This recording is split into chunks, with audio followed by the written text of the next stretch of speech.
ప్రశ్నలు తెలంగాణ ప్రజల తరపున తెలంగాణ ప్రజలు ఎన్నుకున్న ప్రభుత్వంగా మా పార్టీకి ప్రజలు అవకాశం ఇస్తున్నారు కాబట్టి వారి తరపున నేను ఈరోజు అడగదలుచుకున్నాను.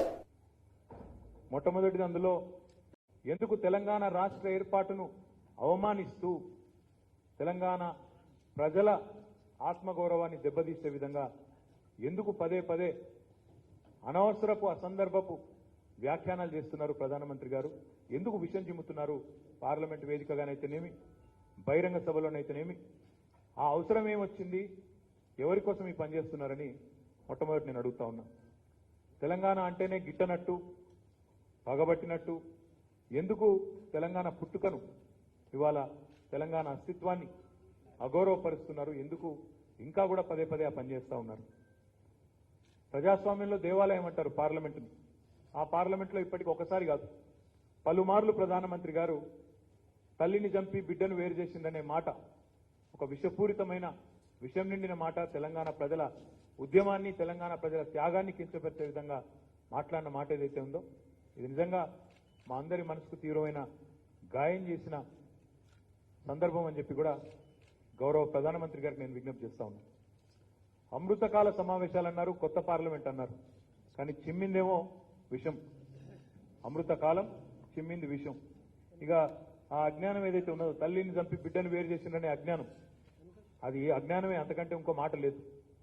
ఎన్నిసార్లు అంటారండి? ఒకసారి అంటే సమాధానం చెప్పినాం, 2 సార్లు సమాధానం చెప్పినాం, కానీ పదే పదే అదే మాట అనడం నిజంగా కూడా జ్ఞానం ఉన్న వాళ్ళు చేసే పని కాదు, అజ్ఞానులు మాత్రమే చేసే పని. కానీ బాధాకరమైన అనక తప్పడం లేదు, బాధాకరమైన సందర్భం కాబట్టి అనక తప్పడం లేదు. 14 ఏళ్లు దేశాన్ని, అన్ని దేశ రాజకీయ వ్యవస్థను ఒప్పించి మెప్పించి సాధించుకున్న ఈ రాష్ట్రం పట్ల, కేసీఆర్ గారి నాయకత్వం పట్ల మీకు కొంత ఇబ్బంది ఉంటే ఉండవచ్చు, కానీ ఇక్కడి ప్రజల పోరాటాల పట్ల, దశాబ్దాల పోరాటాల పట్ల, జయశంకర్ గారు ఇంకా ఇతర ఎంతో మంది పెద్దల త్యాగాల పట్ల ఎందుకు చిన్న చూపని నేను అడుగుతా ఉన్నా. ఇవాళ కేవలం తెలంగాణ పుట్టుకను ప్రశ్నించడం, తెలంగాణ రాష్ట్రాన్ని అవమానించడమే కాదు, కొత్త పార్లమెంట్లో మొదటి రోజు విషయం చిమ్మడమే కాదు, ఇవాళ మీరు విభజన హామీలకు కూడా పాతరేసిన విషయాన్ని మళ్ళొకసారి నేను గుర్తు చేస్తా ఉన్నా. ఈ సందర్భంగా నేను భారతీయ జనతా పార్టీకి మాత్రం ఖచ్చితంగా చెప్తా ఉన్నా, గతంలో 2018లో 14లో ఎట్లా అయితే పుట్టగతులు లేకుండా పోయినారో, మళ్ళీ ఒకసారి మీ పార్టీ యొక్క దిక్కుమాలిన వ్యవహారం వల్ల, మీ ప్రధానమంత్రి యొక్క వాచాలత వల్ల మీ పార్టీ మళ్ళొకసారి రాబోయే శాసనసభ ఎన్నికల్లో, పార్లమెంట్ ఎన్నికల్లో అడ్రస్ లేకుండా, పుట్టగతులు లేకుండా తప్పకుండా పోతుంది. తెలంగాణ ప్రజల శాపం మీకు తప్పకుండా తలుగుతుందని చెప్పి నేను విజ్ఞప్తి చేస్తా ఉన్నా. ఎంత దుర్మార్గం అంటే, మొన్ననే దశాబ్ది ఉత్సవాలు జరుపుకున్నాం తెలంగాణలో. అట్లాంటి తెలంగాణలో తెలంగాణ రాష్ట్ర ఏర్పాటు జరిగిన తర్వాత ఇక్కడ ఉత్సవాలే జరగలేదు అంటాడు. ఆదిలాబాద్ నుంచి ఆలంపూర్ దాకా గల్లీ గల్లీలో ప్రతి పల్లెలో ఉత్సవాలు జరిగిన మాట వాస్తవం కాదా? తెలంగాణ ప్రజలు సంబరాలు చేసుకున్న మాట వాస్తవం కాదా? ఇంత దుర్మార్గమైన ప్రధానమంత్రి నాకు తెలిసినంత వరకు ఈ దేశంలో ఇదివరకెన్నడూ లేరు, బహుశా భవిష్యత్తులో కూడా రారు. ప్రధానమంత్రి ఖచ్చితంగా తెలంగాణ ప్రజలకు తన వ్యాఖ్యల పట్ల వివరణ ఇవ్వాలి. ఖచ్చితంగా తెలంగాణ ప్రజలకు ఇన్నిసార్లు తమను అవమానించినందుకు, వారి త్యాగాలను అగౌరవపరిచినందుకు క్షమాపణ చెప్పాలని చెప్పి కూడా నేను ఖచ్చితంగా డిమాండ్ చేస్తా ఉన్నాం మా పార్టీ తరఫున.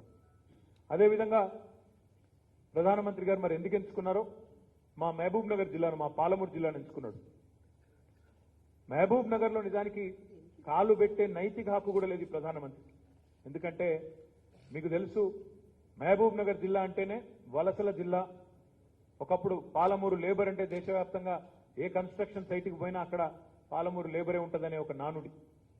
అట్లాంటి మహబూబ్ నగర్ జిల్లా, భారతదేశంలోనే అత్యంత వెనుకబడ్డ జిల్లాలో ఒకటైన మహబూబ్ నగర్ జిల్లా ఏం చేసిండ్రు మీరు? మహబూబ్ నగర్ జిల్లాకి 2014 జూన్ 2 నాడు తెలంగాణ వస్తే, జూలై 14 నాడు మా ముఖ్యమంత్రి గారు కేసీఆర్ గారు, మా గౌరవ ముఖ్యమంత్రి గారు స్వయంగా ఒక లేఖ తీసుకొని మీ దగ్గరకు వచ్చినారు. అయ్యా, తెలంగాణ ఉద్యమానికి, తెలంగాణ రాష్ట్ర ఏర్పాటుకు ప్రధాన ప్రాతిపదికనే నీళ్లలో జరిగిన అన్యాయం. మా వెనుకబడ్డ మహబూబ్ నగర్ జిల్లా, మా వెనుకబడ్డ తెలంగాణకు నీళ్లలో న్యాయం చేయాలి అంటే గోదావరి, కృష్ణా జిల్లాల్లో మా వాటా తేల్చాలే. రాష్ట్రం వేరుపడ్డ తర్వాత వెంటనే మీరు ట్రిబ్యునల్కు రెఫర్ చేస్తే చాలు, మాకు మా న్యాయబద్ధమైన వాటా దక్కుతుందని చెప్పి జూలై 14, 2014 అంటే సరిగ్గా దాదాపు 10 సంవత్సరాలు మరి 9.5 ఏళ్లు కింద మా ముఖ్యమంత్రి గారు పదవీ బాధ్యతలు చేపట్టిన నెల రోజుల తర్వాత మీ ముందు వచ్చినారు. వచ్చి స్వయంగా మీకు చేతిలో దరఖాస్తు ఇచ్చినారు. ఇవ్వడమే కాకుండా ఇంకో మాట కూడా కోరినారు. మేము ఈ ప్రాజెక్టు కట్టుకుంటాం, పాలమూరు రంగారెడ్డి ఎత్తిపోతల పథకం కట్టుకుంటాం, సహకరించండి, మాకు జాతీయ హోదా ఇవ్వండి. పాలమూరు రంగారెడ్డికి ఇచ్చినా పర్వాలేదు జాతీయ హోదా, లేదా కాళేశ్వరం ప్రాజెక్టుకి ఇచ్చినా పర్వాలేదు. ఈ 2 ప్రాజెక్టుల్లో మేజర్ ప్రాజెక్టులు, ఒకటి గోదావరి మీద, ఇంకోటి కృష్ణ మీద, రెండింట్లో ఏ ఒక్కదానికైనా జాతీయ హోదా ఇవ్వండి అని గౌరవ ప్రధానమంత్రి గారిని, కేంద్ర ప్రభుత్వాన్ని మేము ఎన్నోసార్లు అడిగినాం.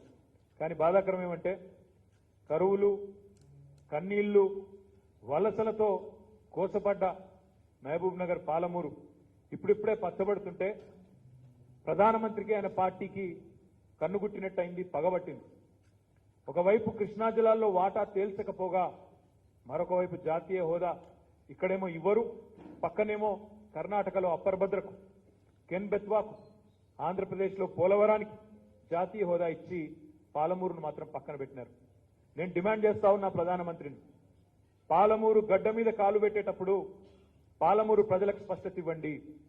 811 టీఎంసీల కృష్ణా జలాల వాటా ఏదైతే ఉమ్మడి ఆంధ్రప్రదేశ్కు ఉండేనో అందులో 500 టీఎంసీలు కావాలన్న మా డిమాండ్ ఏదైతున్నదో దాన్ని గుర్తిస్తున్నారా, గుర్తిస్తలేరా, దానికి మీరు ఆమోదిస్తున్నారా, ఆమోదిస్తలేరా, స్పష్టంగా చెప్పాలి మహబూబ్ నగర్ గడ్డ మీద అని చెప్పి ప్రధానమంత్రి గారిని నేను భారత రాష్ట్ర సమితి తరఫున డిమాండ్ చేస్తా ఉన్నాం. జాతీయ ప్రాజెక్టు హోదా అంటే గడ్కరీ గారేమో ఇప్పట్లో ఇవ్వడం లేదు ఇంకెవరికి అంటారు. కానీ ఒక్కొక్క రాష్ట్రానికి ఒక్కొక్క నీతి మీద, ఒక్కో రాష్ట్రానికి ఒక్కో విధానం ఉన్న బీజేపీ జాతీయ పార్టీయా కాదా ఆ విషయం కూడా చెప్పాలి. నన్ను అడిగితే మీరు జాతీయ పార్టీ కానే కాదు, తెలంగాణ జాతిని దగా చేసిన పార్టీ, తెలంగాణ జాతికి ద్రోహం చేసిన దగుల్బాజీ పార్టీ బీజేపీ అనే మాట ఈ సందర్భంగా నేను విజ్ఞప్తి చేస్తా ఉన్నా. 2014లో ఎన్నికల బహిరంగ సభల్లో కూడా సుష్మా స్వరాజ్ వంటి నాయకురాళ్ళు, నారాయణపేటలో అమిత్ షా లాంటి నాయకులు వాళ్ళు వచ్చి అక్కడ మాటిచ్చినారు బహిరంగ సభల్లో, పాలమూరు రంగారెడ్డి ఎత్తిపోతల పథకానికి జాతీయ హోదా ఇస్తామని చెప్పి. ఇవ్వకపోగా పాలమూరు రంగారెడ్డి ఎత్తిపోతల పథకం అనుమతుల విషయంలో ఇబ్బందులు పెడుతూ, పర్యావరణ అనుమతులు కానీ ఇతర సాంకేతికపరమైన అనుమతులు కానీ ఇబ్బందులు పెడుతూ, ఆలస్యం చేస్తూ, జాప్యం చేసింది వాస్తవం కాదా? ప్రాజెక్టు డిపిఆర్ ఆమోదించకుండా అడ్డగోలుగా కొర్రీలు పెడుతూ ఇష్టానుసారంగా ఇబ్బంది పెట్టిన మాట వాస్తవం కాదా? దీనికి బాధ్యులు మీరు కాదా? కృష్ణా జలాల్లో 9.5 ఏళ్ల తర్వాత కూడా ఒక్క ఉత్తరం రాయడానికి మీకు ఎందుకు రావడం లేదు, మీ చేతులు ఎందుకు రావడం లేదు? కేవలం సెక్షన్ 3 కింద ట్రైబ్యునల్కు రెఫర్ చేయడానికి కూడా ప్రధానమంత్రి గారికి తీరిక లేదా? కేంద్ర ప్రభుత్వానికి మనసు రావడం లేదా? ఈ నికృష్ట రాజకీయం ఎందుకు కృష్ణా జలాల మీద నేను అడుగుతా ఉన్నా. ఒక్క మాట ఒక్క సంతకం పెట్టే తీరిక కూడా లేదా ప్రధానమంత్రి గారికి? కృష్ణా జలాల మీద, తెలంగాణకు రావాల్సిన న్యాయమైన వాటా మీద చెప్పే తీరిక గాని, ఓపిక గాని, ప్రేమ గాని లేదా అని నేను అడుగుతా ఉన్నా. మేము రాష్ట్రం వచ్చిన 40 రోజులకే మా ముఖ్యమంత్రి గారు వచ్చి మీ దగ్గర లెటర్ ఇచ్చిండ్రే, మీరు స్పందించకపోతే సంవత్సరం ఎదురు చూసినాం. 2014 జూలై 14 నాడు మీకు లెటర్ ఇచ్చినాం, సార్ మాకు న్యాయం చేయండి అని. సంవత్సరం ఎదురు చూసినాం ప్రధానమంత్రి గారు స్పందిస్తారేమోనండి. స్పందించకపోతే ఆగస్టు 10, 2015 నాడు సుప్రీంకోర్టును తెలంగాణ ప్రభుత్వం ఆశ్రయించింది. సుప్రీంకోర్టుకు పోయి న్యాయ పోరాటం చేస్తే 5 ఏళ్లు ఆ న్యాయ పోరాటం నడుస్తూనే ఉంది. మా ప్రభుత్వం 2వ టర్మ్ కూడా వచ్చిన తర్వాత 2020 అక్టోబర్ 6 నాడు ఎపెక్స్ కౌన్సిల్లో ఆనాడు మా ముఖ్యమంత్రి గారు గట్టిగా నిలదీసినారు కేంద్ర ప్రభుత్వాన్ని, అక్కడున్న జలవనరుల శాఖ మంత్రి షెకావత్ గారిని. ఏమయ్యా ఇదేనా పద్ధతి? మీరే అన్నారు కదా ఉత్తరం రాస్తే చాలు మేము చేస్తాము, రెఫర్ చేస్తామన్నారు, ట్రిబ్యునల్కి చెప్తామన్నారు. ఎందుకు తేల్చట్లేదు? రాష్ట్రం ఏర్పడి 6 ఏళ్లు దాటిపోయినా కూడా ఎందుకు తేల్చలేరు కృష్ణా జలాల్లో మా వాటా అంటే? ఆ రోజు షెకావత్ గారు నమ్మబలికినారు, మీరు సుప్రీంకోర్టులో కేసు వేసిండ్రు, విత్డ్రా చేసుకోండి, వెంటనే తేలుస్తామన్నారు. నమ్మినాం, మళ్ళొక్కసారి నమ్మి కేసు ఉపసంహరించుకుంటే అదే దగ, అదే మోసం. కనీసం ఈ రోజు వరకు కనీసం ఒక ఉత్తరం రాసిన పాపాన పోలేదు.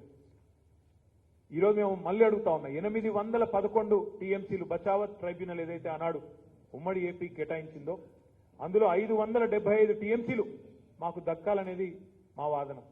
అందులో ఔచిత్యం ఉందా, న్యాయం ఉందా లేదా తేల్చాల్సింది ట్రిబ్యునల్. ఆ ట్రిబ్యునల్కి ఉత్తరం రాయడం మాత్రమే మీ బాధ్యత.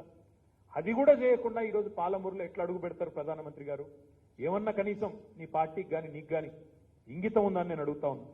ఈరోజు నిజంగా కూడా మీరు న్యాయం చేయకపోవడం వల్ల ఈరోజు మహబూబ్ నగర్ జిల్లా కానీ, నల్లగొండ జిల్లా కానీ, రంగారెడ్డి జిల్లా కానీ తనకు రావాల్సిన 100 టీఎంసీల నీళ్లను కోల్పోక తప్పని దుస్థితి ఈరోజు ఈ ప్రధానమంత్రి గారి జాప్యం వల్ల, మాకు ప్రాజెక్టులకు అనుమతులు ఇవ్వకపోవడం వల్ల, అనుమతుల్లో అడ్డుపులు వేయడం వల్ల ఈ ఇబ్బంది కలుగుతా ఉంది. అందుకే పాలమూరు ప్రజల తరపున, పౌరుషానికి ప్రతీక అయిన పాలమూరు బిడ్డల తరపున ఈరోజు బ్రహ్మాండమైన వ్యవసాయానికి ఈరోజు చిరునామాగా మారుతున్న పాలమూరు ప్రజల తరపున నేను అడుగుతా ఉన్నా.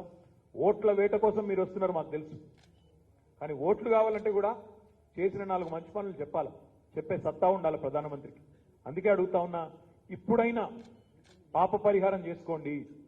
ఈ 9.5 ఏళ్ల తర్వాత అయినా పాప పరిహారం చేసుకొని ఆ ప్రక్షాళన కోసమైనా సరే మీరు వెంటనే ఈరోజు స్పందించి ముందుకు వచ్చి పాలమూరు ప్రాజెక్టుకు జాతీయ హోదా ఇయ్యాలి. ఖాళీ చేతులతో రావడం, ఖాళీ చేతులతో పోవడం మీకు అలవాటే. మీరు అమరావతికి వస్తే మేము ఏమేమో తెస్తారేమో అనుకున్నాం అన్నాడు. ఒక తట్టెడు మట్టి, ఒక లొట్టెడు నీళ్లు తీసుకొని వచ్చినారు మీరు. మీ సంగతి దేశ ప్రజలకు అర్థమైంది. మీతో పెట్టుకుంటే మిగిలేదు గదే అని తెలుసు. అందుకే ఈరోజు తెలంగాణ ప్రజలు ఎప్పుడో నిర్ణయించుకున్నారు, ప్రధానమంత్రి గారు మీరు వచ్చి ఎన్ని ఊదరగొట్టే ఉపన్యాసాలు ఇచ్చినా, ఎంత వగల ప్రేమలు వలకబోసినా మిమ్మల్ని మీ పార్టీని నమ్మరు. ఖాళీ చేతులతో వస్తారు, ఖాళీ చేతులతో పోతారని మీకు తెలుసు, మాకు తెలుసు. అందుకే ప్రజలు కూడా రేపు ఓట్ల డబ్బాల్లో కూడా మీకు ఖాళీ డబ్బాలే వస్తాయి తప్ప మళ్ళీ డిపాజిట్లు 108 డిపాజిట్లు లాస్ట్ టైం గల్లంతైనాయి. ఈసారి కూడా మీకు ఖచ్చితంగా 110 డిపాజిట్లు గల్లంతు కావడం ఖాయమనే మాట కూడా చెబుతూ, ఈసారైనా ప్రధానమంత్రి గారు స్పందిస్తారని, 9.5 ఏళ్ల తర్వాతనైనా పాప పరిహారం చేసుకుంటారని, ఆ ప్రక్షాళనలో భాగంగా మరి వారు జాతీయ ప్రాజెక్టు హోదా ప్రకటించి మాకు రావాల్సిన 811 టీఎంసీలో మాకు న్యాయంగా రావాల్సిన వాటాని మేము అడుగుతున్న 575 టీఎంసీలు ఇవ్వాలని చెప్పి కూడా భారత రాష్ట్ర సమితి తరఫున డిమాండ్ చేస్తూ మరి ప్రధానమంత్రి గారు తప్పకుండా స్పందించాలి, ఇక్కడున్న బీజేపీ నాయకులు కూడా స్పందించాలని చెప్పి కూడా కోరుతూ ధన్యవాదాలు, నమస్కారం.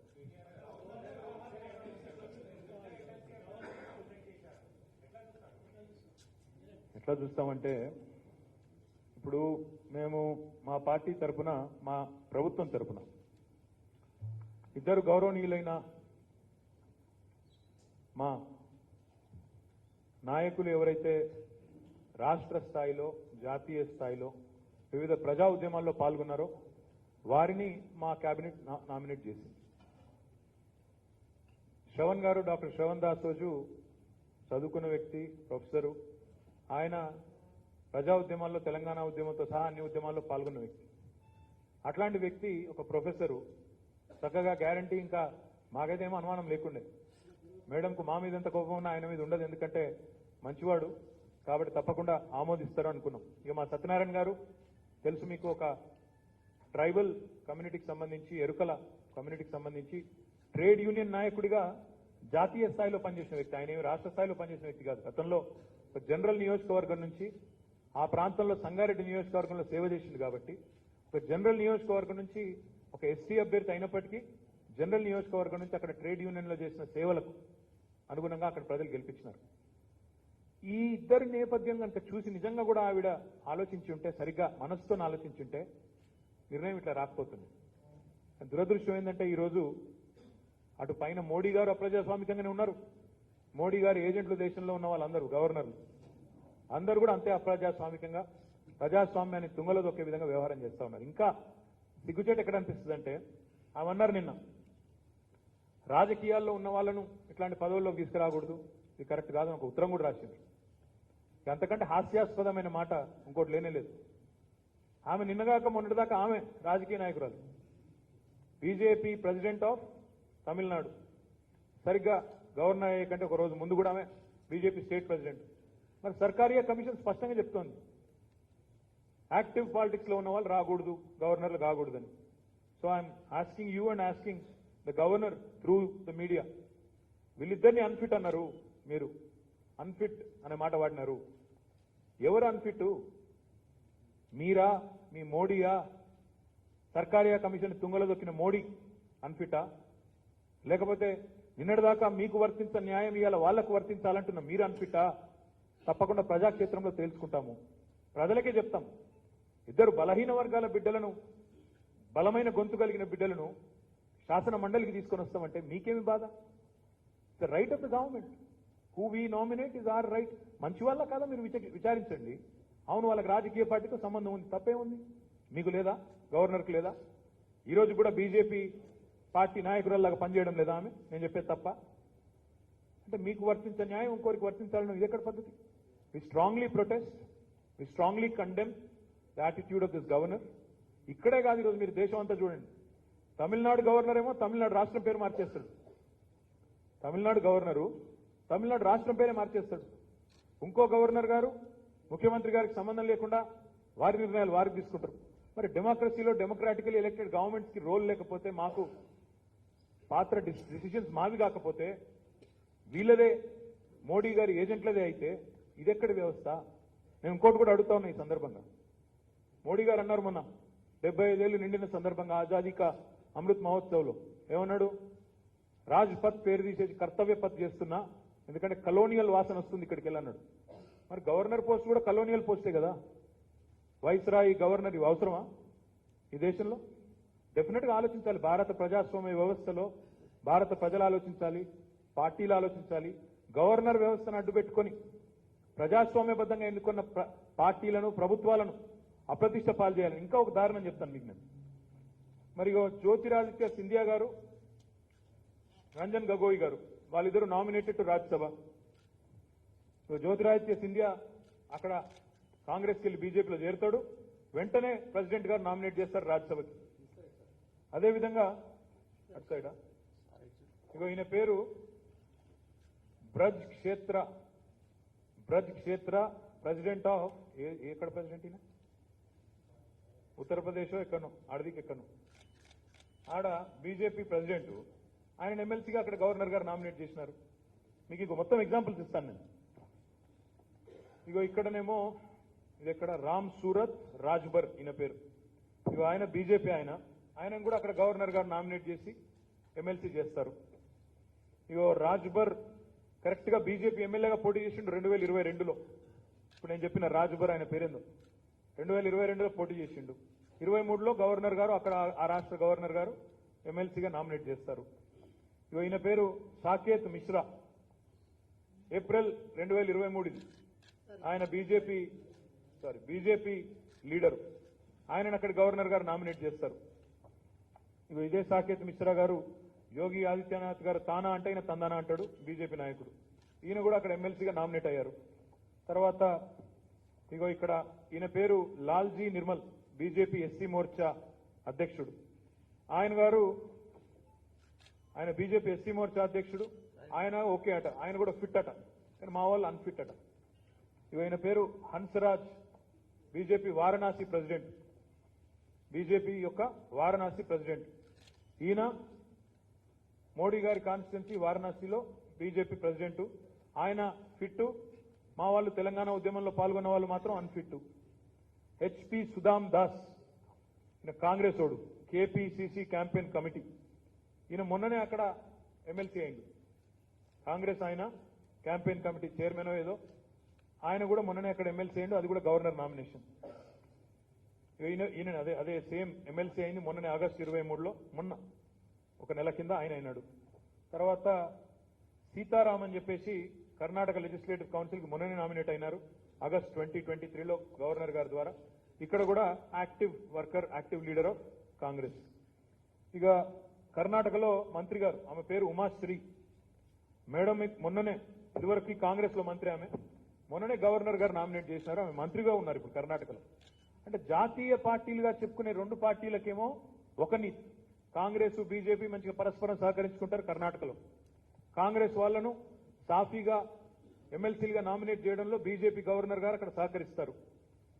వేరే చోట్లనేమో బీజేపీ గవర్నరు, బీజేపీ పార్టీ అంతా మాట్లాడుకుని అక్కడ కూడా ఉత్తరప్రదేశ్లో ఇంకొకడ నిన్న ఎలక్షన్ లో పోటీ చేసిన వాళ్ళకు కూడా ఈ రోజు నామినేట్ చేస్తారు. తెలంగాణ కాడికి వచ్చే వరకు మాత్రం ప్రజా ఉద్యమంలో పాల్గొన్న డాక్టర్ శ్రవణ్ గారు అనర్హుడు, ట్రేడ్ యూనియన్లలో పాల్గొన్న మా సత్యనారాయణ గారు అనర్హుడు. ఎవరు అన్ఫిట్ ఎవరు ఫిట్ అనేది ప్రజలు తెలుసాలని చెప్పి నేను కోరుతాను.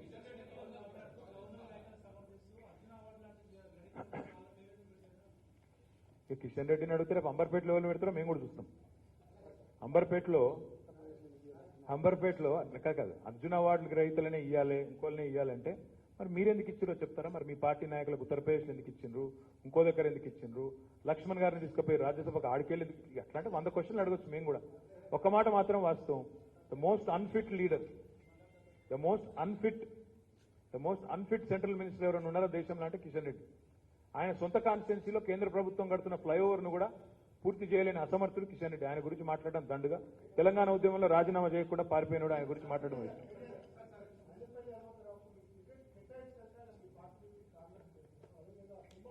బ్రదర్, ఇదిగో రాజకీయాల్లో ముఖ్యంగా ఎన్నికలు వచ్చిన తర్వాత ఒక్కొక్కరికి ఒక్కొక్క ఆస్పిరేషన్ ఉంటుంది. కొంతమంది వస్తారు, కొంతమంది పోతారు. రేపు కాంగ్రెస్ వాళ్ళు మా దాంట్లో కొంతమంది వస్తారు. అప్పుడు కూడా ఇదే మాట్లాడతారా మీరు? వస్తారు, ఇక వచ్చేటోళ్ళు వస్తారు, పోయేటోళ్ళు పోతారు. ఎలక్షన్ సీజన్ లో కొంతమంది వస్తారు, కొంతమంది పోతారు. అది పెద్ద ఇష్యూగా. ప్రస్తుతం అయితే మీతోనే పోటీ పడుతున్నాం. ఎవరు ప్రశ్నలు అడుగుతున్నారో మాకే అర్థమవుతుంది. రాహుల్ గారు, మీరు మమ్మల్ని కూడా టార్గెట్ చేస్తే ఎట్లా? మీరు జనరల్గా సీఎం ప్రెస్ మీట్లు సార్, మీరు మమ్మల్ని ఎందుకు టార్గెట్ చేస్తున్నారు? మీరు ఏమంటారు?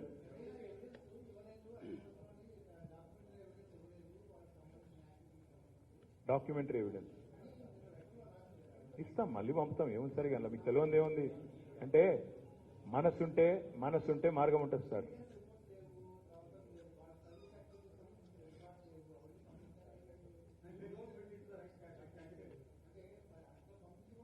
I'm saying she is not fit to be a governor, simple as that.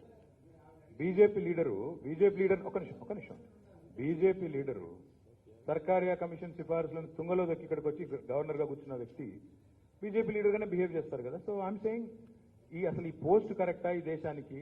వైస్రాయ్లు, గవర్నర్లు, మోడీ గారు కూడా ఆయన ప్రధానమంత్రి పేరు మార్చుకుని వైస్రాయ్ అని పెట్టుకుంటే బాగుంటుంది. ఎందుకు ఈ బాధ అంతా?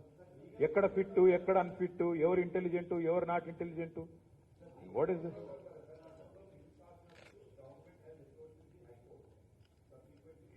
We'll explore all possible options, Vamshi Garu. We'll definitely explore all possible options. Because typically, the way democracy functions is, government has to have the say. Because effectively, when in a democracy, it's for the people, by the people, to the people. So, తప్పకుండా ప్రజాస్వామ్యబద్ధంగా ఎన్నుకోబడ్డ ప్రభుత్వం, ముఖ్యంగా cabinet ఎవరినైనా nominate చేస్తే తప్పకుండా అన్ని ఆలోచించే చేస్తాం. అంతేగాని ఆలోచించకుండా అసమగ్రంగా చేయం కదా. ఇద్దరికి కూడా క్రెడిబుల్ నాయకులు, బలహీన వర్గాలకు సంబంధించిన నాయకులు, ప్రజా జీవితంతో దశాబ్దాల పాటు అనుబంధం ఉన్న నాయకులు, వారిని నామినేట్ చేయడం కరెక్ట్ అని చెప్పి కేబినెట్ భావించింది. ఆవిడ తప్పు అని వారికి పైనుంచి ఆదేశాలు వచ్చినాయి, ఆవిడ ఏదో రాసి పంపినారు. We'll explore all possible options and what to do. Yes Swastika ఏమంటారు? ఈ పగబట్టినట్రా ఆయన మొత్తం తెలంగాణ మీద పగబట్టిండు బ్రదర్. పాప మా వాళ్ళు ఇద్దరి మీద ఎందుకు, ఆయన తెలంగాణ రాష్ట్రం మీద పగబట్టిండు. See we are the best performing state in India. We are the best performing state in India today. Highest per capital income.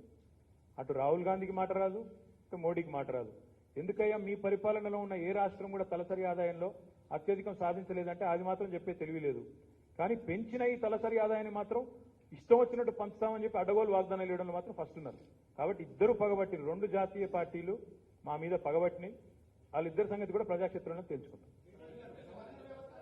ఒక నిమిషం చెప్పమ్మా. ఏక్ మినిట్.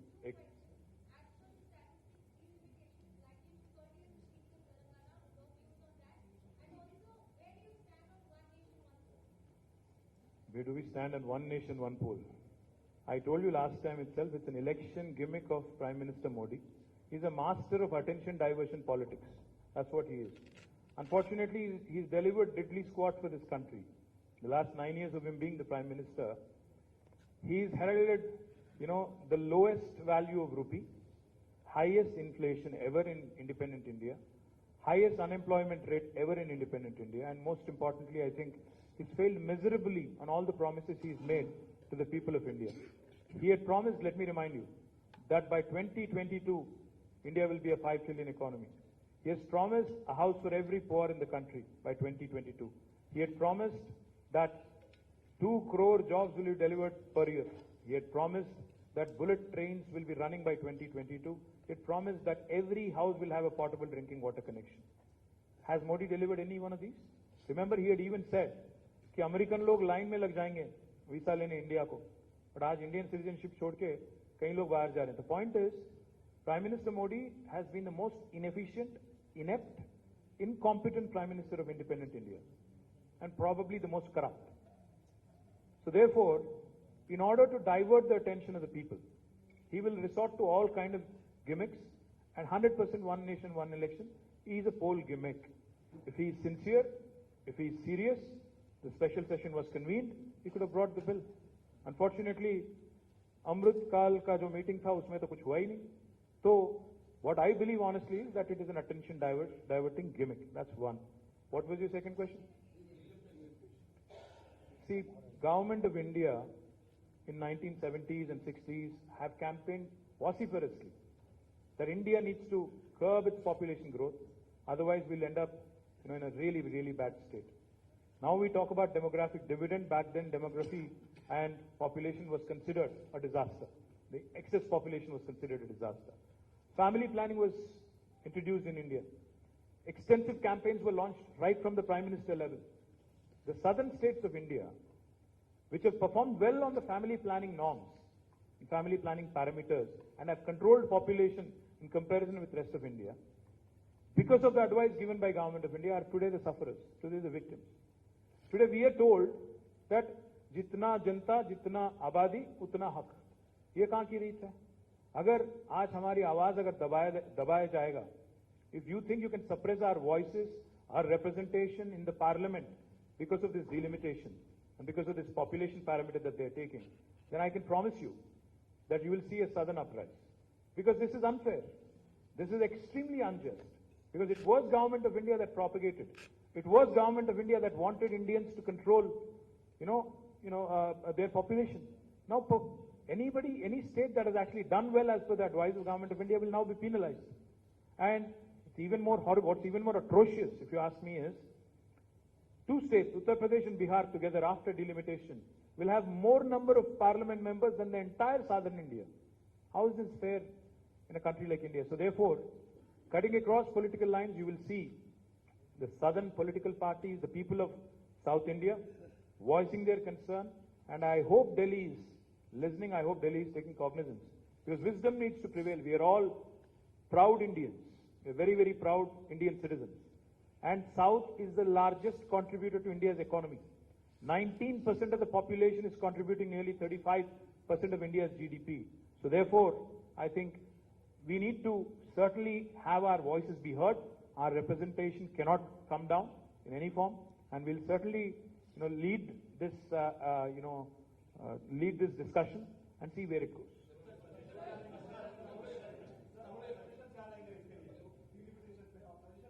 नहीं, जरूर देंगे कि यही बोलेंगे, सीधी सीधी बात. जिन्होंने परफॉर्म किया, जिन्होंने ठीक से काम किया भारत के हित में, उनको आप आज पनिश कर रहे हो, उनको आप पिनलाइज कर रहे हो. ये कहाँ की रीत है? ये तो सरासर नाइंसाफी है, ये सरासर अन्याय है हमारे साथ. So we'll certainly lead this discussion with other like-minded political parties, and we'll certainly convey these sentiments to Government of India as well. And I hope, like I said, I hope wisdom will prevail. I hope they will understand the concerns, and I hope that they'll deal with it sensitively. This is a very sensitive topic. Even Hyderabad MP Asaduddin Owaisi had said it yesterday. The South is literally sitting on a powder keg, is what he said, on the issue of delimitation. So I hope Government of India is also watching and watching closely.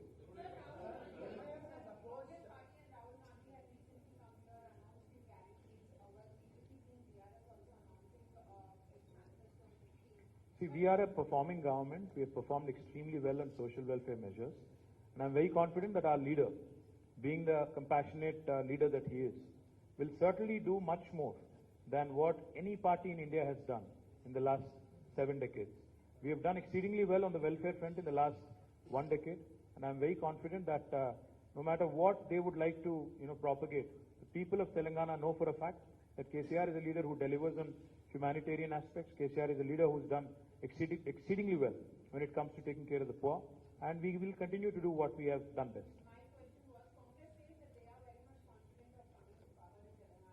और क्या बोलेंगे यार, मैं ये थोड़ी बोलेगा कि हम हारेंगे जरूर. बट आपको याद शायद नहीं होगा, आपको शायद ये याद नहीं होगा, कल मैंने देखा कि राहुल गांधी कहीं बात कर रहे थे, उन्होंने कहा कि हम छत्तीसगढ़ में तो बराबर आ रहे हैं, प्रॉबेबली तेलंगाना में आएंगे। उनको खुद विश्वास नहीं, तो मैं क्या बोलूं उनके पार्टी पे और उनके पार्टी के लीडरों पे। खैर उनको छोड़िए, उनके क्या बात करें। एनीथिंग एल्स और can we conclude? Yes sir.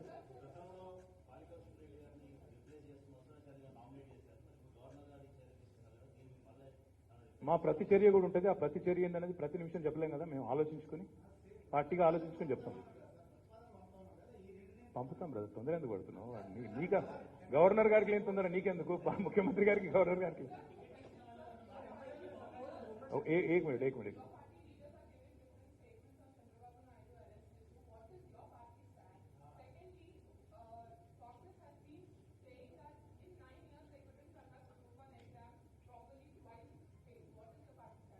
First thing is, see, what is happening with respect to Sri Chandrababu Naidu Garu is primarily a political issue confined to Andhra Pradesh. It is a battle of wits between the two political parties in Andhra Pradesh, which has no consequence or which has no effect on Telangana or its people. So, most certainly our stand is very simple. It's a political issue confined to another state. What happens in Karnataka, what happens in Tamil Nadu, what happens in Andhra Pradesh, what happens in Chhattisgarh is of no consequence here. Agar कोई आके यहाँ पे नौटंकी करना चाहे, I would only say बेगाना शादी में अब्दुल्ला दीवाना. ఏం సంబంధం ఇక్కడ మాకు? తెలంగాణ రాజకీయాలకి ఆంధ్రప్రదేశ్లో జరిగే రాజకీయాలకి ఏం సంబంధం అండి? చంద్రబాబు నాయుడు గారు అరెస్ట్ అయింది ఆంధ్రప్రదేశ్లో. ర్యాలీలు ధర్నాలు చేయదలుచుకుంటే నిర్మోహమాటంగా ఆంధ్రాలో చేయండి. ఎవరు వద్దంటున్నారు మిమ్మల్ని?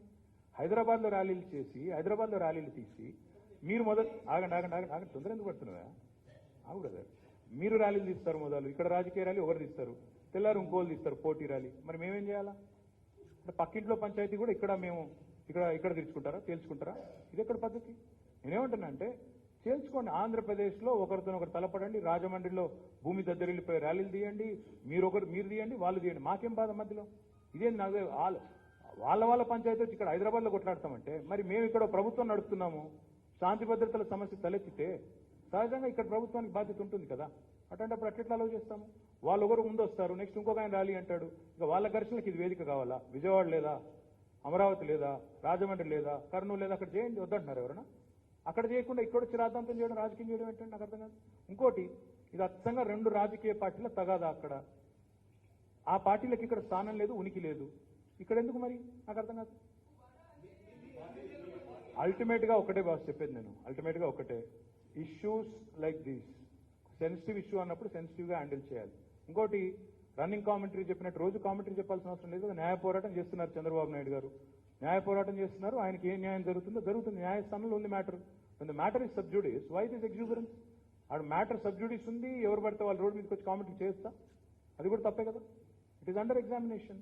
మాకు I'm friends with Lokesh, I'm friends with Jagan, I'm friends with Pawan Kalyan. నాకు అందరూ దోస్తులే. నాకు ఆంధ్రాలో నాకేం తగాదాలు లేవు, అక్కడ నాకు ఇప్పటికిప్పుడు పోయి యుద్ధాలు చేయాల్సిన అవసరం లేదు. వాళ్ళకు కూడా ఇక్కడ ఏం లేవు కదా స్టేక్స్. అట్లాంటప్పుడు లేనిపోని పంచాయతీలు ఎందుకు పెడుతున్నారు? మాకు మేము చక్కగా ఉన్నాం. ఇవాళ హైదరాబాద్లో ఏ ప్రాంతం వాళ్ళైనా, ఆంధ్ర అయినా, రాయలసీమ అయినా, కేరళ అయినా, పంజాబ్ అయినా, అందరూ కలిసిమెలిసి ఉన్నాం. ఇక్కడ లేని పంచాయతీలు ఎందుకు పెట్టాలా?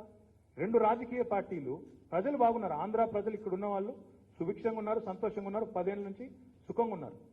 వాళ్ళని ఇబ్బంది పెట్టడం ఎందుకు ఇక్కడికి వచ్చి మీరు? వాళ్ళలో లేని వైషమ్యాలు లేపి, లేని రాజకీయ కక్షా కార్పణ్యాలు లేపి, అది మాకు చుట్టి లేదా ఇంకొకరికి చుట్టి దాని నుంచి ఇంకేదో సాధిద్దాం అనుకుంటే అది ఎట్లా కరెక్ట్ అవుతుందండి? తప్పు కదా. నాకు లోకేష్ గారు ఫోన్ చేసి అడిగారు, ర్యాలీలు పర్మిషన్ ఎందుకు ఇవ్వట్లేదు అంటే, వేరే ఒక ఫ్రెండ్ ద్వారా మాట్లాడారు.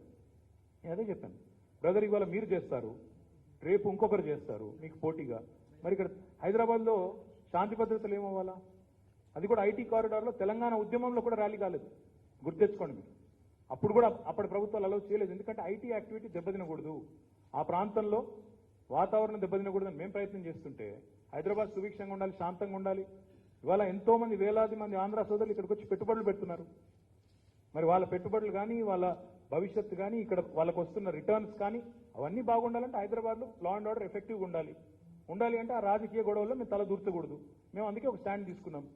మాకు ఆ విషయంలో మా పార్టీగా ఎలాంటి ఆసక్తి లేదు. ఎవరైనా ఇండివిజువల్గా మాట్లాడిండొచ్చు, కానీ పార్టీ స్టాండ్ కాదు.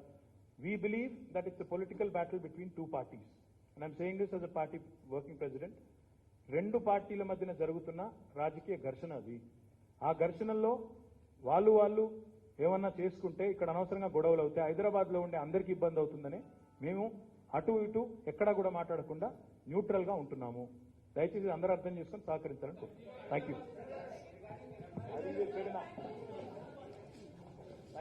మా ముఖ్యమంత్రి గారు కేసీఆర్ గారు, మా గౌరవ ముఖ్యమంత్రి గారు స్వయంగా ఒక లేఖ తీసుకొని మీ దగ్గరకు వచ్చినారు.